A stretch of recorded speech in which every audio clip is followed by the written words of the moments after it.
episode 84 of Embrace the Suck with Semper Sometimes. And I got a new person for us, somebody that I found on Instagram. Well, found me, and then I found him, and then here we are, right? That's where I normally get the guests.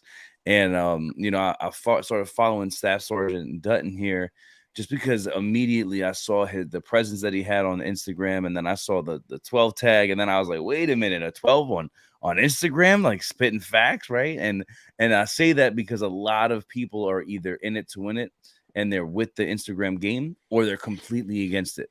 And especially a lot of, whether it's 8411s or 8412s. But to be honest, you really don't see a lot of 8412s actively on Instagram and social media, or at least that I've found. So immediately, as soon as I saw your post, it struck me because of the energy that you had and who you were talking to and how you were talking to the recruiter, as opposed to most, social media things are automatically to the applicant. So when you see Hmm. somebody in deltas, immediately it's like, hey, I'm talking to the applicant, but you were talking to the recruiter about the applicant.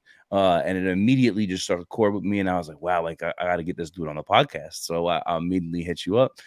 So welcome to the podcast, man. I appreciate you for taking some time out of your day, and I know you're on leave, so for you to put this on me, for you to hop on here while on leave on recruiting duty is always something I want to thank you for. But introduce yourself, man, to everybody, and then we'll get right in. Yeah, for sure. I appreciate that, brother. So, I'm Staff Sergeant Maximilian Dutton. I'm down at RS Fort Lauderdale, and I'll tell you what, it's a beautiful climate down there. It's worse places you could be in terms of the weather. So, I'm Mm. real grateful for that. 8412. And the funny thing about being a 8412, I didn't realize that there's such like a divide in so many cases because there's a million reasons why people put the gold tag on with Mm. the BRC. And I remember seeing my instructor. He was doing his thing up there, and I had this stupid black tag, and I'm like, well, I see this guy's got the gold one with the little EGA, and I'm like, I'm just gonna go buy one of those, because I think it looks better. And I'm like, hey, where do I go buy that thing? And he's like, no, man, you can't buy this. Like, I'm an 8412, like you gotta like change your MOS. And I'm like, okay, well, that's what I want to do, right? So it was that simple for me, and I just really enjoy the duty. I remember my recruiters growing up, and I just thought it was cool being a Marine in the civilian element, and it was just so different than everything you see around you. You know what I mean? Yeah. Being a recruiter is so different than everything you see in the civilian world. These regular jobs or regular people doing regular things, and it's like you got this Marine all of a sudden with this uniform looking sharp, and it's different. So I was kind of was attracted toward that. So when I had the opportunity to hit the streets, of course I had to take it, and then it just became addictive. So that's where I'm at. That's what I'm doing, and yeah, I'm really enjoying it. So what I gotta ask, because you brought it up, but what Yeah. what was it that made it addicting, and what was it that, like, because I've been on this path of trying to become a 12 since I was a young Lance Corporal. Hmm. I've been around Rec Aid, I've been around recruiting duty since 2011. So it's like 13 years going on that I've been around watching people do interviews. And like you said, to me, it's addicting. Like I everything I learned was from watching. As a Lance Corporal, I would watch my sergeants do their interviews, and I would see what they would do, and I would see what they would, how it would work or how it Hmm. wouldn't work, and then I adapted it into my own. So like I have like 7 different people's ways of doing it. I learned PCSS, back when it was that, and then I learned MC3. So like my way of doing things is like this crazy art that other people are like, wow, I've never seen it that way. Like, Hmm. this past week I had a I was helping a recruiter with a committal, and the ARI was in the office, and I'm not gonna say his name, but the ARI was in the office, and I did this close that I don't know where I got it. I think I got it like 8 or 9 years ago. Hmm. And what I said was, so the kid said to the Marine, he said, sir, I didn't come in here ready to make a decision. He said, I didn't come in here willing to make a decision. And he said, I didn't come in here to make a decision. So he said it like 3 different ways.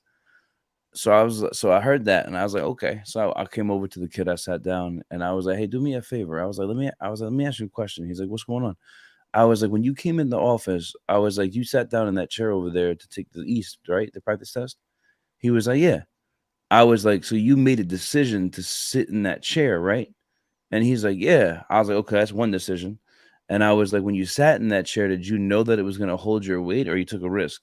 He was like, "Well, actually, I guess I didn't think about it, but you're right. I didn't know whether it would." I was like, "So that's another decision because you decided to take that risk." So I was like, "So right there, we're already at 2 decisions." So then I was like, "And then you got up from that chair that you took the test in, you came over here and you sat down in this chair." So I was like, "Bro, that's a third decision that you made." And without even realizing you're making decisions. And I was like, "But Mm. again, did you know that the chair was gonna hold your weight?" And he was like, "No, I didn't." And then I was like, "Okay, well, let's talk about how did you get here?" I was like, "You got in your car, right?" I was like, "And you drove here." I was like, "So that's another decision." But I was like, "But you're ready to make that commitment every day when you get into a car."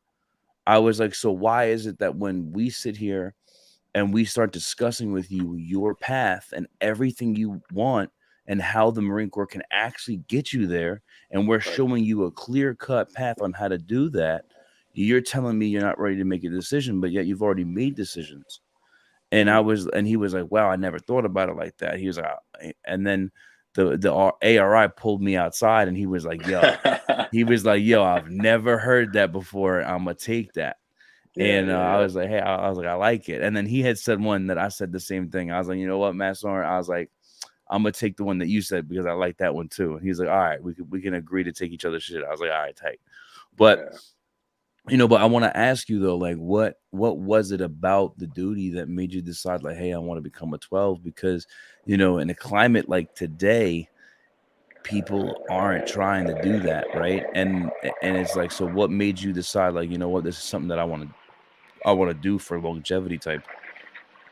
I'll tell you what. It's like a helicopter outside. I don't know if you hear that, but that's a lot to unpack, and I really did like that close because I think that it helped bring that individual to the reality that every day they're making decisions and Yeah, every day they're deciding to do something. And a lot of those decisions that they make are insignificant decisions that are not necessarily. I mean, they could take that same amount of energy and make decisions that could change their life, but instead, they choose not to do that. So that's really good. I like that. You help breaking it down. I call that bringing them down from the clouds, right? You bring them to reality so they can kind of see, like, yeah, you're making decisions and you didn't come here prepared to make a decision, but like, here's the reality, here's the facts. I like it. But as far as the 8412 aspect goes, I'll tell you what, like, there's a lot to unpack because everyone's experience in the Marine Corps is a different experience. You know what I mean? So it's like depending on what you've done before the Marine Corps, this might be the best thing or this might be the worst thing that you've done up to this point. So it depends on you.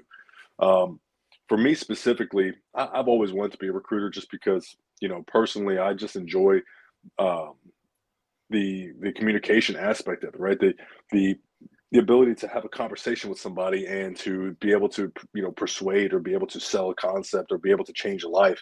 And for me, like, that's exciting.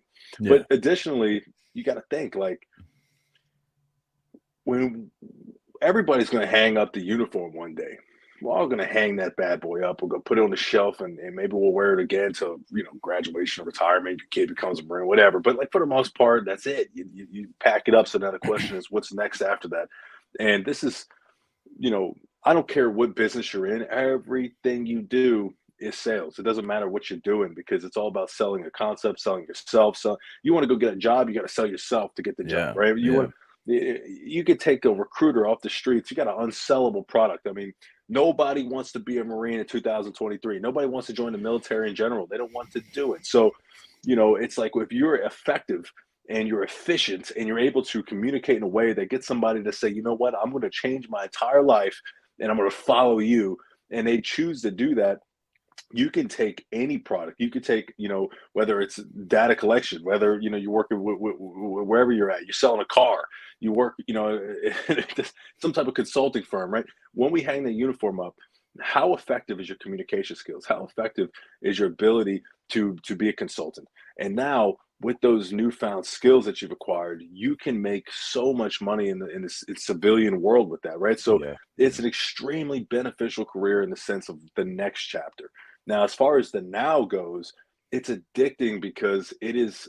I mean, we all know this, right? The highs are high and the lows are lows, but it's such a new, like, if you read the volume 3, it states, I think in the first chapter or so, somewhere in there, most commanding officers and sergeant majors are not accustomed to this type of environment due to the fact that it is, you either made the mission or you didn't. It's not.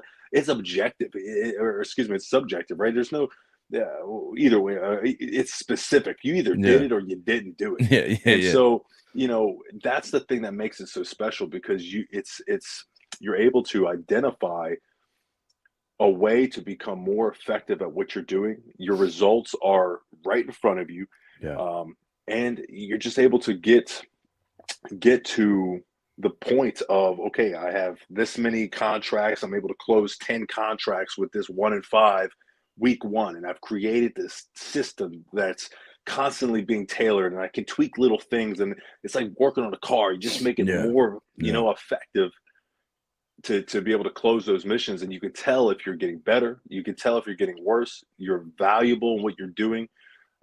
People respect you for what you're doing. The community respects you for what you're doing. It's just exciting in that way, right? But it's Mhm. stressful. It's a lot of Yeah, stress, but yeah. you got to I manage it. think I think a lot of what you're saying, I agree with 100% because, like, a huge part of it and is that, like you said, like you got to be able to look at things and say, okay, well, hey, how can I get better here? How can I get better here? What can I do better?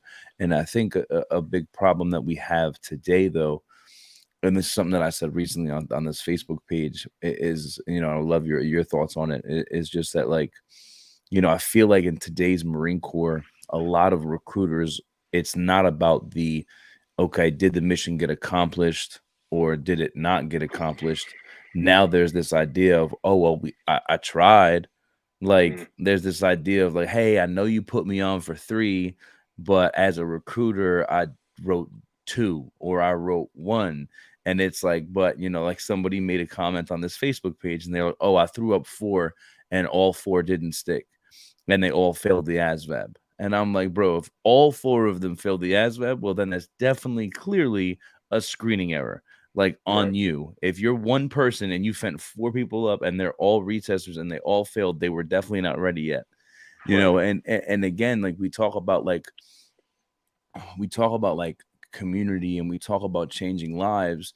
And it's like at some point you got to look at yourself and say, okay, these 4 retesters, they're people's children Yeah. that I just that definitely were probably not ready yet, and I just rushed them up there to take a test, and now they can only take the test a certain amount of times, and then they gotta wait 6 months, and it's like, why did we rush these people who weren't ready, Well, right? it's the pressure. It's the pressures of the duty. You got your boss is telling you, we got to get something, right? So now you're like, well, I got this guy who might be there, and so it's the pressures of the duty, right? And it's about determining, what's more important, right? Having the possibility that this individual makes it and have that Hail Mary, or protecting the kid's, mindset, and protecting his confidence, and make him feel like he can actually get it done, sending him when he's ready. And you said something else about I think that it's about selecting the right people. I think sometimes, and when you're a recruiter, when you're 8411, when you're like a canvassing recruiter, not a station commander, I've noticed that the further up you go in the chain, the more numerical everybody becomes. Like, it's not, this is going to sound horrible, so please forgive me, but it no longer becomes about like the individual applicant. It's just about making the accession, to getting the Alpha Bravo split, like finding that person to take that DG contract, right? Like, Yeah, yeah. it's about filling a specific ship hole. And so, yeah, we want to be able to provide opportunities to people, but that's not really what it is, right? When we think about the name United States Marines, a few and the proud, it's really about finding the highest quality candidates we can find, Yeah, right? yeah, and I And so agree. Yeah. you have to, sometimes you have to reel the recruiter in a little bit and say, look, like, I know that, you want to be able to help everybody with a chance, but that this is not the welfare line. You know what I mean? Like, we Bro, need and to, we that's need to and get, yeah, yeah. No, we and need to that's get and in that's those what tough schools. yeah, and that's what I'm saying is that, like, if you look across the board, and again, this is not, people always kind of think I'm talking about one person or whatever it is.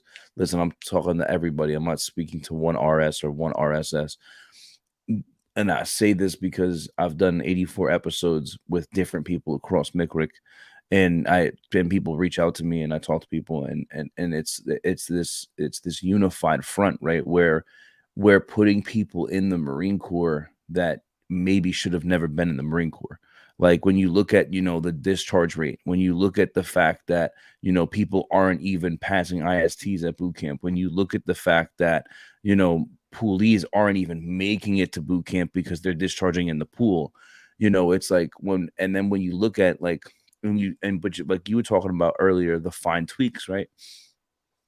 Someone said the other day, I don't know who it was, but they were saying, oh well, from the moment the poolee becomes a poolee, you need to start talking to them a certain way, because when they get to boot camp, they need to know what's going to happen. And I said to them, I said, no, you start talking to that like that from the moment you meet them, as you're building rapport. Once you get them in this office and you're doing the tag says self-confidence and the tag says leadership, guess what you're doing in the interview? You're automatically showing that person.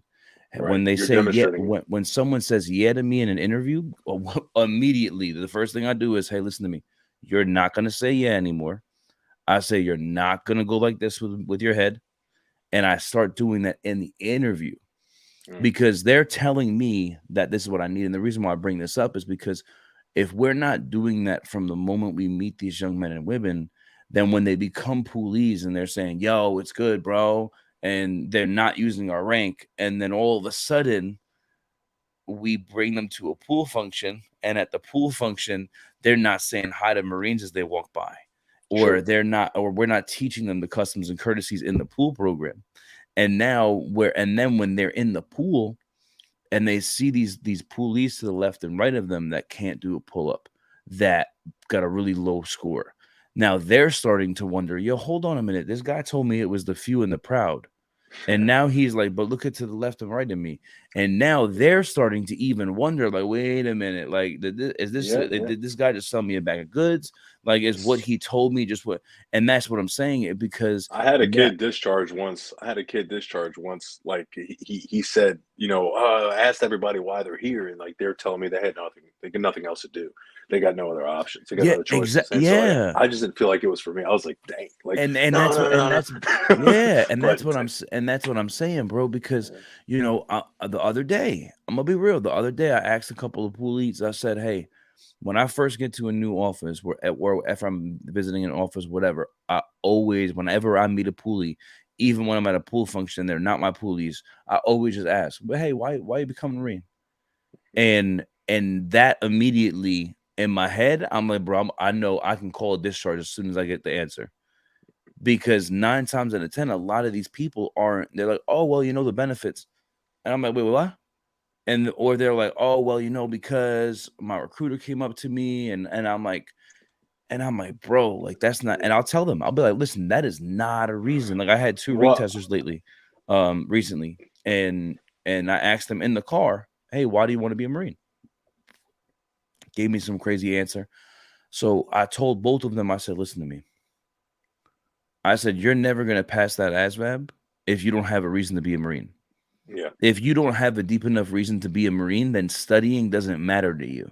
Then right. you failing the ASVAB and going up here does not matter to you, because it doesn't mean enough to you in your heart. So when you failed, what happened? Nothing. You just got back in the car and went home. So I had a great Marine talk to me one time. 8412 Master Guns, just total, just like when you look at this guy, it's like this is the type of dude that I want to be 10 years from now. Like this is, you know what I'm saying? And so I'm not going to name drop him, but he had brought up what was more impactful, right? Circumstances, feelings, or goals. You know what I mean? And I Mm. feel like a lot of people would join the Marine Corps because of the circumstances. And initially, I was like, "Oh, circumstances," because if the kid's Bro, homeless, hold on. like I if gotta he's ask. homeless, I right? gotta ask. Are you talking about Master Guns Montanez? No, no, I'm Oh, not. because But he told me the same exact thing. He did the yeah. same thing to me, Well, and I was like, "Yo." he chimed in with the conversation, so Oh, it okay, was a all right. dual thing. So yeah, he was involved. You know your guys, but you know he was involved. But yeah, circumstances, feelings, or goals, and I'm thinking circumstances because if he loses his house, he loses his girlfriend, loses all. But really, it's the feelings, and I think that the feelings when an applicant or young man or woman they understand why they're doing something, it's not. it's anything could happen. Jesus could come down and tell them, that hey, you're going to win the lottery tomorrow. Like it still wouldn't change the way they felt about their decision to join the Marine Corps, right? Their girlfriend could come, they could go, their mom could kick them out, and they could become a millionaire. They could win the lottery, it wouldn't matter. They're going to do, you know, they're going to do it because their feelings are involved. And I think that the recruiter, the station commander, whoever, they have a huge role in that. They have to be able to. That's why exploring is one of the most important things here, because these applicants, they have these surface level ideas that they want, these surface level reasons why they're doing things. And we are the subject matter experts. We are the communication specialists. We are the experts at communicating. So if that's really the case, well, we have to try to do, and it's not always going to work because everybody is different. And we're in a human business, brother. When we're in a human capital business, you can't. I mean, so many variables.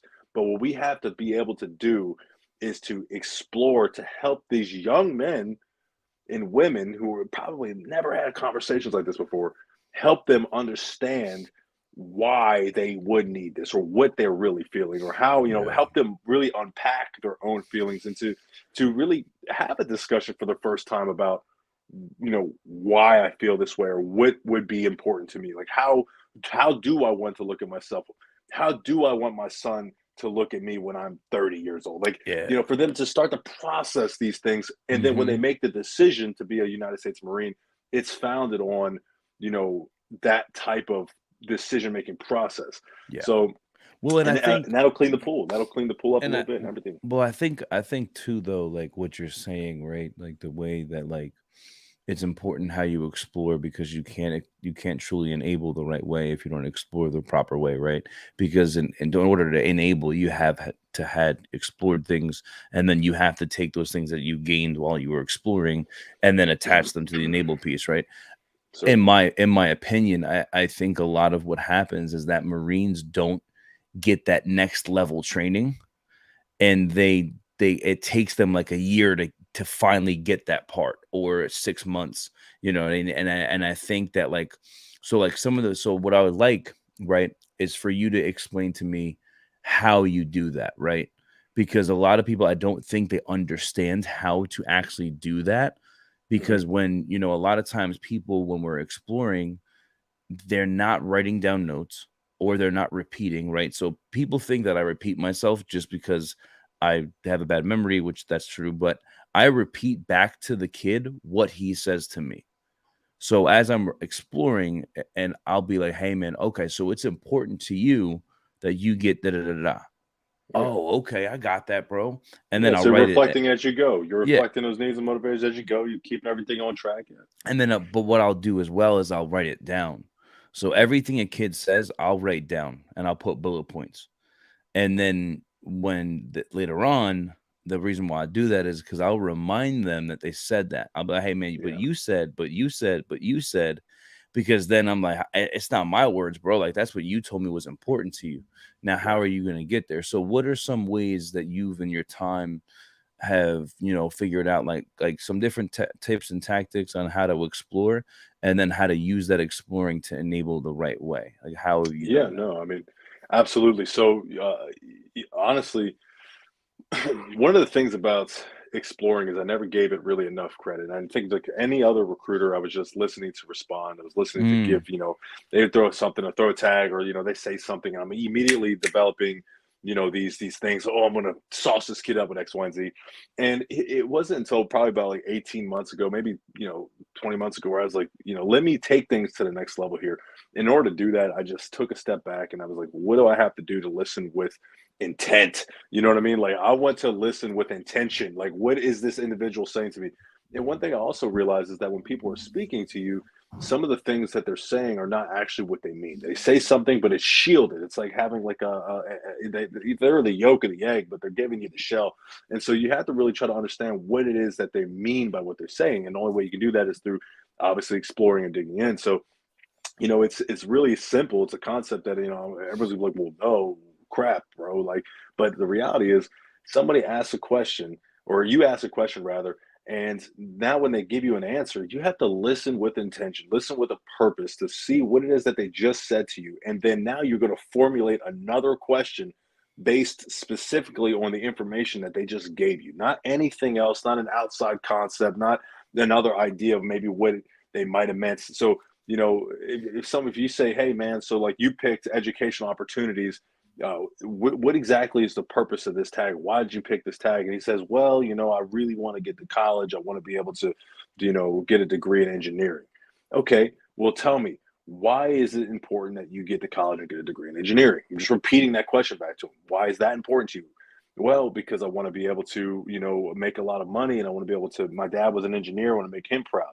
So now at this point, what you'll find is some recruiters will say, okay, well, you want to make your dad proud, and you want to be able to get a job in engineering because it makes good money. So what other types of things are you interested in that also make good money? That is an irrelevant question. Yeah. You know what I mean? That's the question that like that you don't have. Why are we asking something like that, or any variant of maybe what that might? Like now at this point, well, you tell me, man, you want to make a lot of money, and your dad's really into engineering. Tell me more about that. Like, is it, tell me more about that. Well, it's, my dad, he's got his own company. He's been doing it for 50 years and he loves it. And I see how much he loves it. I'm like, okay, so tell me about, like, do you want to be able to love something as much as your dad loves something? And my point is, you're just digging this specifically on what he's saying. And then what you'll see after about 5, 6, maybe 7 questions on that one thing, you're in a whole new universe of whatever it is they wanted and why they wanted it. And this is super important to just not go outside of what they're saying, not Yeah. to ask random and blind questions. And it Mhm. goes back to the MC3 thing. And I love when recruiters like, oh, MC3 doesn't work. It does if you understand If you what know how to it's use telling it. you. Yeah. Yeah, If you it's just understand how to use it, it like, bro, you're works at really well. yo, I have a buddy of mine, like, I know, like, this is literally how it works so well that a friend of mine, he was taught PCSS, and then he came back on a second tour, learned MC3, and then he got out of the Marine Corps, and he reached out to me, and he was like, "Hey, can you get me a hold of the MC3 like charts and everything?" And I was like, "No, that's not allowed. We can't give that out to anybody who's no longer in the Marine Corps." Long story short, and he was like, "All right, well, I'm gonna find it." Long story short, he couldn't find it, but he remembered the basis of it enough to Mhm. where he took it and he taught his entire realty group off of MC3 Yeah. and everything. And now his team here in Jersey is destroying it and killing it.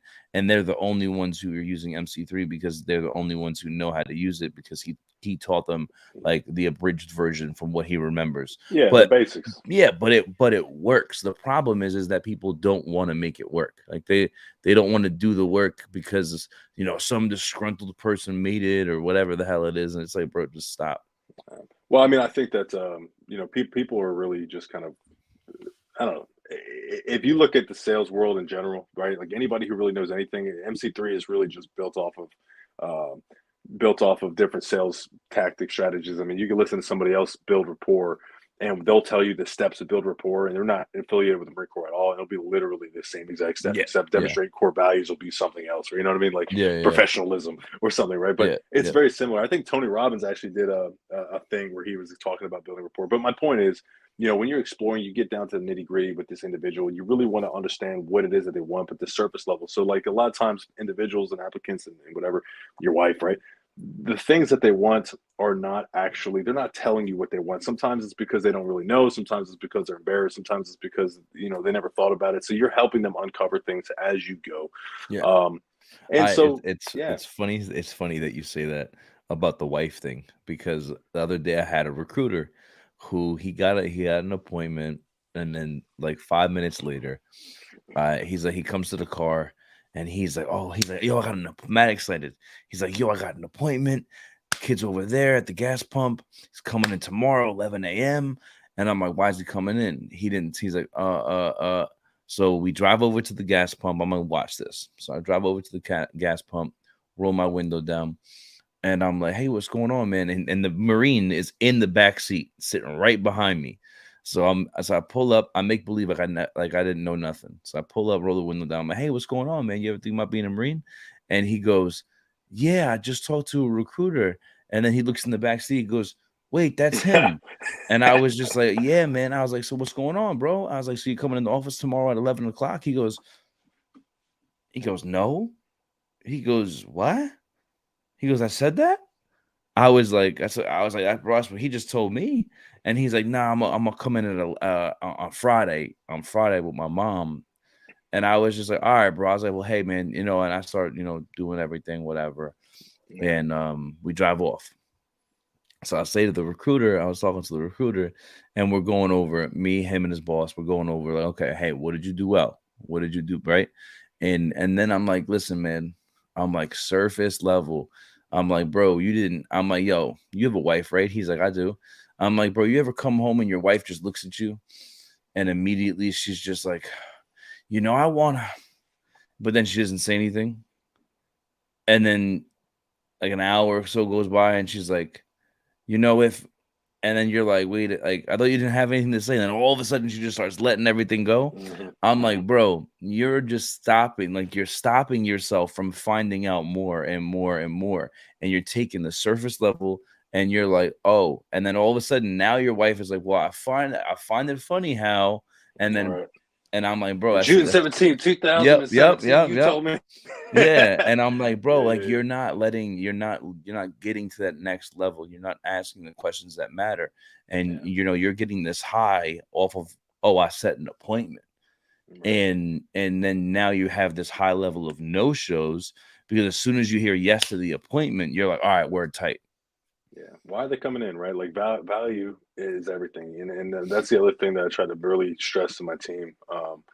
The value, right? Like, Mm, look, I'd say something. Like, if you told a kid, like, look, man, you're gonna be here at freaking midnight tonight, like right at my door. I'm Donald Trump, right? I got $1 million in cash for you. Two things are happening here. Number one, he's gonna come because he is he knows Donald Trump, right? Everyone knows who Donald Trump is. Everybody, so he's got rapport with that guy because he knows him, he trusts him, right? The second reason why he's going to come is because it is important. It's like it's valuable. It's $1 million in cash. It's like yeah. I trust the fact that you're going to give it to me as long as I show up, like you told me, and then additionally, it's $1 million, so it's extremely valuable. So those two things are occurring. So now the question we have to ask ourselves is, how do we, number one, get these applicants to trust us and believe us and build a certain level of rapport with them so then that way they know that whatever we tell them is going to be the reality of it.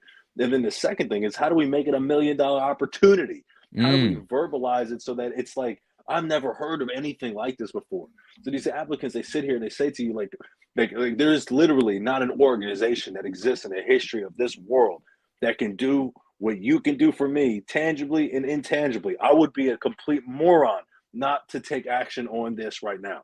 And so that's why it's incredibly important to understand exactly what they want. So then when you enable, you can provide maximum value to the things that are most important, that priority need.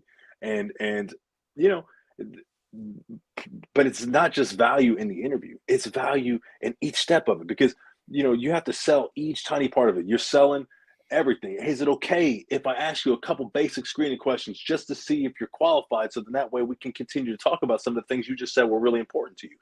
Yeah, that sounds good. I'm selling. I'm providing value to just packing them. I'm providing value. I'm selling the appointment. I'm selling the MEPS process. I'm selling this job, right? I'm selling this ship date.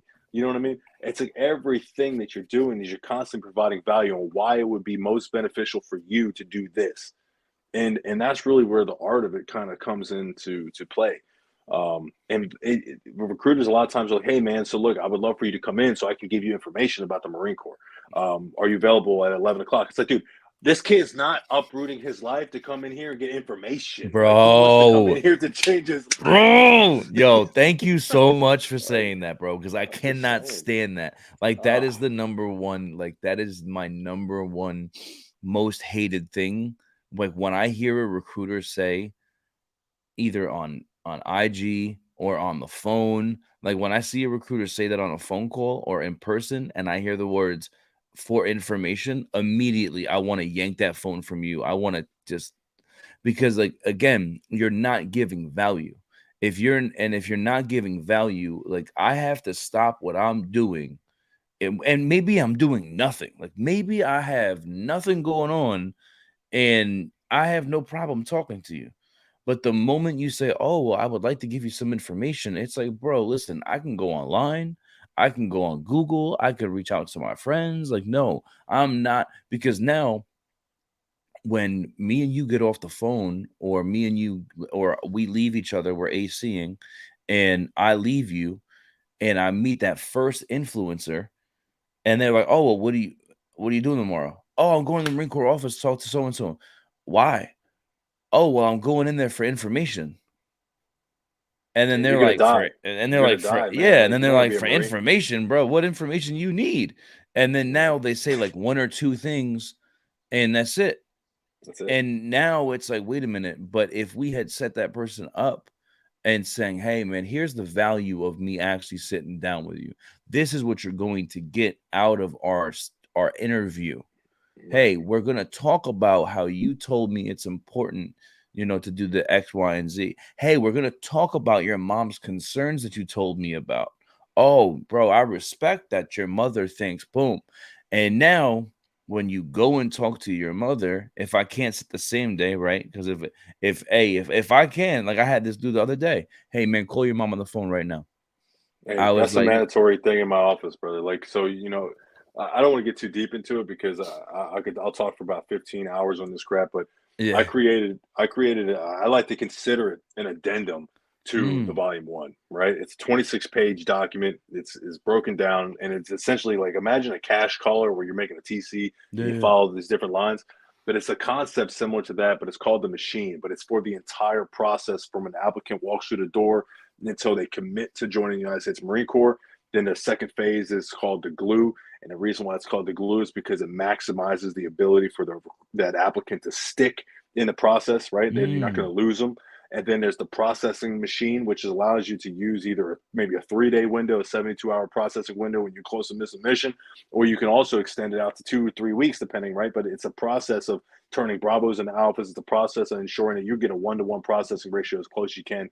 And then the last phase is the late entry program machine. And it's a system of conducting PT and motivating and inspiring your pool in a way that they will consistently, like, you will be able to keep your attrition to a minimum. I mean, it's always going to happen. You're always going to have that onesie, twosie, whatever. But like, keeping attrition to a minimum, because if you can maximize the people that you contract, keeping your pool, the less you're working. So it's called the machine, the entire thing of it, and it's broken down. But it dives really heavily into what you're talking about right there. bro, I'm And gonna so, have to get my hands on that. yeah, no, I mean, honestly, I've been passing it out like Yo, hotcakes. And it sounds amazing. everybody, look, everybody has a way of doing business, and that's one thing I respect, and I think a lot of people don't necessarily respect about me is, like, I am not here to change anybody. If you're successful what you're doing, keep doing what you're doing. Yeah, Now, yeah. whether if you're driving a car in third gear going 115 miles per hour, look, yeah, you're making mission, you're crushing it, but your engine's overheating too, right? So like, that's up to you. And if you're making it and you don't want to do your thing, right? But for me, I'm trying to figure out how can I spend my time, as much of my time as possible, at Top Golf with my boys, right? How can I get my time where it's like I'm going home at 6 o'clock, and the only time I'm working on Saturdays and Sundays is pool functions and shipping. Like, that's that's my goal. So, the program, this machine is designed specifically for offices that maybe there's a new staff at SOIC needs a battle rhythm. Maybe it's for a team that's they're hurting, right? Mm, What they were doing was working. They were climbing the rope with their arms, and they kept making it over and over again, but they got burnt out. And so, like, it allows them to have a little better technique. But if you're crushing it, then keep crushing it. Don't change a thing. Don't use this thing, right? yeah, yeah. But I'm a believer that this generation of 8412, we are here to not only just continue to do the same things, but to advance what we have, right? It's to Yeah, to yeah, to yeah. evolve what we Amen. have, right? And Yeah. so that's where we're at here. That's one of my visions. I'm in this for the long haul. I honestly don't think it's going to be a 20-year thing. I think I'll go as far as I can go. I think at this point we'll see what Let's makes the most go. sense. Yo, But I gotta be real, man. That's motivating. That's exciting because again, man, you hear horrible stories, right? Oh, 12 start, the guy came out here to do this or whatever. So I love having you on to hear the tenacity in mhm, your voice and see what you're doing and how you're developing this and developing that. But again, how you're also reminding people like, listen, bro, if that's working for you, bro, then go right ahead. I'm just trying to give you another opportunity that may be able to work for you, right? So you say the right, value. So right now we're about to finish this up, but the last thing I want to talk about is, and we kind of just hit it, is the energy. yeah, I can see even just in this episode that you are somebody who has a high level of energy. And something that I've been trying to get towards the people that I work with and just who I am as a person has always been like that is I try to always tell people like, bro, when you walk in the office, that sets the tone for your whole day. Yeah. when you said on Monday morning, when you walk in the office on Tuesday, whatever day of the week it is, on May 1st, like May 1st, you better be walking in with a haircut ready to rock because that sets the tone for the rest of the month, right? Right. So, what are your thoughts on that, on positive mental attitude, on energy, on the Hmm. office, on all that, like It's encompassing? everything. It's everything. I've kicked Marines out of my office permanently for having bad attitude. So I'd rather run a 1 in 5 of missions of 10, with 3 Marines because we'll make it as long as everybody's willing to die on the hill. Every time I talk to a new recruiter and, they're coming from BRC, hey, I'm coming from BRC, I always ask them one question. Are you willing to die on the hill, man? Like, are you willing to do whatever it takes to make the mission? And if the answer is like, well, I mean, I guess, I get nervous. And, usually their behavior, it shows that, but the truth is, positive mental attitude is literally everything. And there's two types of people in recruiting duty. There's people that volunteered and they love it. And there's people that, you know, didn't volunteer and they don't love it. But then again, there's people who didn't volunteer and they do love it. There's people who volunteer and they hate it, right? So there's people that love it and there's people that hate it. And I've realized that, having the energy that I have, sometimes I got to tailor that energy a specific way for certain individuals, but it's the most important thing. You can't force anybody to do it, though. You can't force it. If they don't have it, they don't have it. You have to make, as a station commander or whoever, you have to tailor yourself to them and figure out how to lead them and lift them up. In order for you to get that energy, to be a young Marine out here, maybe you're a young staff sergeant or a sergeant, and you just came out recruiting duty the first time. Number one is keep your house in order. Make sure that your wife is supportive or your husband's supportive. Like, you cannot go home to some nagging family. You can't. It's gonna wear you thin. Number two, constantly take care of yourself. Look, no matter if I hit the gym every single day, Monday through Friday. I'm still getting fat out here. You know what I'm saying? Like, it happens, but I couldn't even imagine what it would be like if I didn't keep up with my body. So if you feel good about yourself, you'll feel good up here. And so the third thing is you have to invest yourself in this idea. You have to invest yourself in this. And when I say invest, I don't mean like, oh, let me read the volume one from top to bottom. Like, yeah, will that be helpful? Sure. But reality is you need to invest yourself educationally. You need to read sales books. You need to get out there like Dale Carnegie. You need to get out there, listen to Grant Cardone, the audiobook, listen, you hear his voice, you hear his tonality, you hear his energy, right? Like, you need to invest yourself in all those things that are outside of this and make this your number one priority, and make this is how you pay your bills. This is how you feed your family. This is your clarity. You work 18, or excuse me, not 18 now, you work, 11, 12, 13, 14 hours a day in some cases, 5, 6, 7 days a week in some cases. Like, you have to invest yourself entirely in this because that is how you get better. This is such a difficult and challenging thing that if you're not invested and you're not training yourself, you're not learning, you're not educating yourself in different sales. Watch a guy sell refrigerators on YouTube. It doesn't matter. Constantly try to learn new things, and that's going to increase your ability to become more effective. So, I'll leave you with this: if you get good at this, you'll start to like it. I've never met one recruiter in my freaking career so far that sucked at recruiting duty and loved it. I never met one Marine that was awesome recruiter, like just freaking saucing kids and hated it. Never. So if you get better, you invest yourself, you take care of yourself physically, as 90% of the kids, they see you, they want to be like you can't lose. You can't lose. You will get it. And you got a good station commander who's going to carry you, you can't lose. So that's my opinion. Yo, hey, I don't think we could have ended that a better way. Yo, listen, at the end of the day, you're on this duty. This is my opinion, right? Like, you're on this duty. The Marine Corps picked you for this duty, or you volunteered for this duty. Just make it out alive. Like, go into every single day, invest in yourself, like my man said. Think about, okay, how can I better myself? What did I do good last month? What did I do good yesterday? And just think about the positivity, because there's so many people that will reflect on the negativity. And if you're and here's the last thing I'm going to say. If you are a station commander and you are reflecting on your Marines' negativity, you are screwing them over.